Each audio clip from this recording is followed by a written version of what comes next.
नमस्कार दोस्तों, मेरे प्यारे भाइयों एवं बहनों एवं समस्त देशवासियों। माँ भारती का आंचल आत्मनिर्भर मिशन में मैं निशा आप लोगों का स्वागत करती हूँ। तो आइए आज अपने राष्ट्रपिता, अपने भारत देश के राष्ट्रपिता के बारे में कुछ कहानी के माध्यम से सुनते हैं। तो हमारे भारत देश के राष्ट्रपिता कौन थे? बापू जी थे, महात्मा गांधी जी। महात्मा गांधी जी की एक चप्पल की कहानी सुनाते हैं। महात्मा गांधी जी एक समय जब देश के दौरे पे थे तो उन्होंने ट्रेन में यात्रा करने के लिए रेलवे स्टेशन में बैठे थे।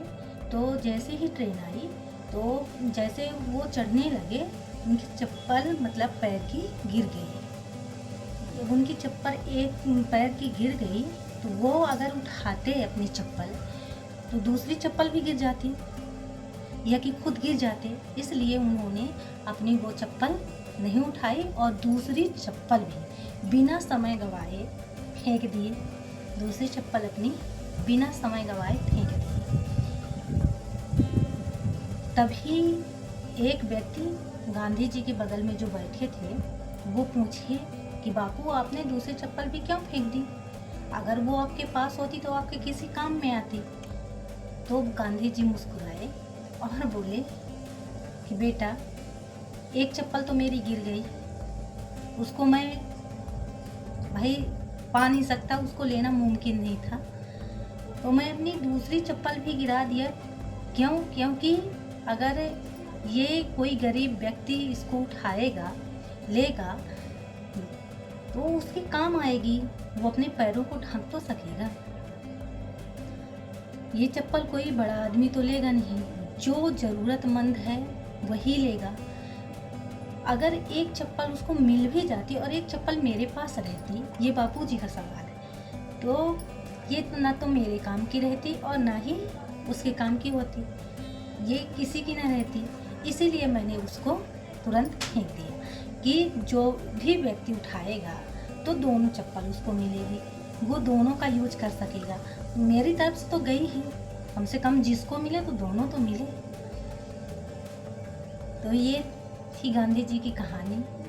और वो जो व्यक्ति बगल में बैठे थे उन्होंने भी सोचा कि हाँ सही है, बापूजी इसी के कारण तो महात्मा गांधी राष्ट्रपिता माने जाते हैं। इसी सोच के कारण उन्होंने अपना सारा जीवन एक गमछे और एक पगडंडी में गुजार दिए।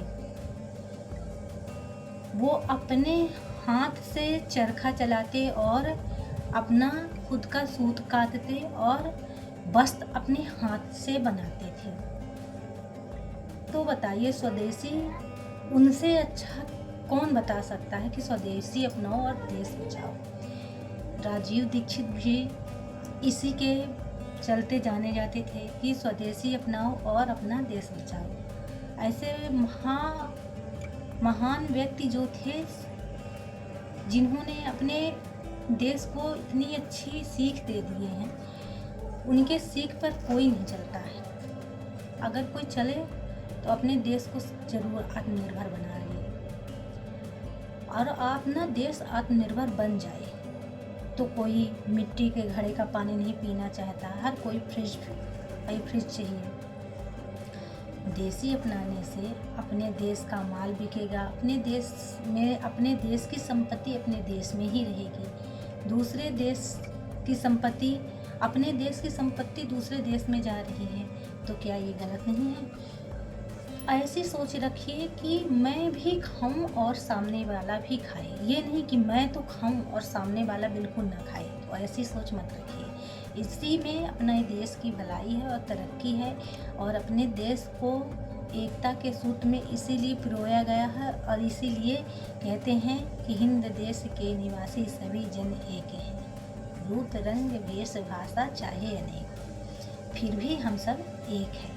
तो अगर मेरी जानकारियाँ आप लोगों को अच्छी लगती हैं, मेरी बताई हुई चीज़ें अगर एक भी व्यक्ति के काम आ जाए तो मैं अपने जीवन को सार्थक समझूंगी। तो जय हिंद, जय माँ भारती।